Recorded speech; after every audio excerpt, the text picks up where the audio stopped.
কড়াই গরম হয়ে গেছে, তেল দিয়ে দেব।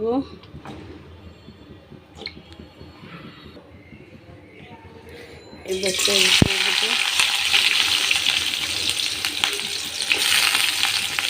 নাড়াচাড়া করে ভালো করে ভাজে নেব।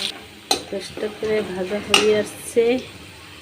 একটু সামান্য আদা দেব, একটু রসুন দেব, দিয়ে নাড়াচাড়া আদা রসুন পেঁয়াজ ভাজাচ্ছি, একটু পানি দিয়ে দেবো।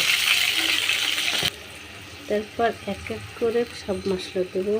ধনের গুঁড়া, হলুদের গুঁড়া, মরিচের গুঁড়া, ব্যাস এটুকু। তারপর একটু নাড়াচাড়া করে ভালো করে মশলাটা কষিয়ে নেব। তারপর একটু সামান্য লবণ দেবো, ব্যাস। মশলা কষানো প্রায় শেষ। এবার ট্যাংরা মাছগুলো দিয়ে দেবো।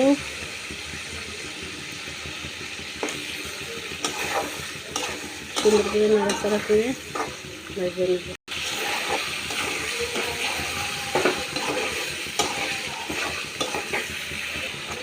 মাছটা প্রায় কষানো শেষ। আর একটু সামান্য জল, এই সামান্য একটু পানি দিয়ে দেবো, অল্প একটু, যাতে মাছটা চালু করে হয়ে দেয়, ব্যাস এটুকু।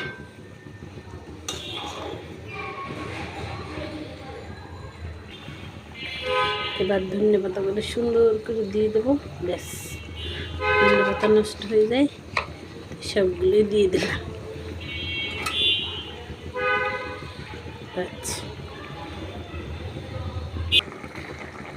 আমার রান্না প্রায় শেষ।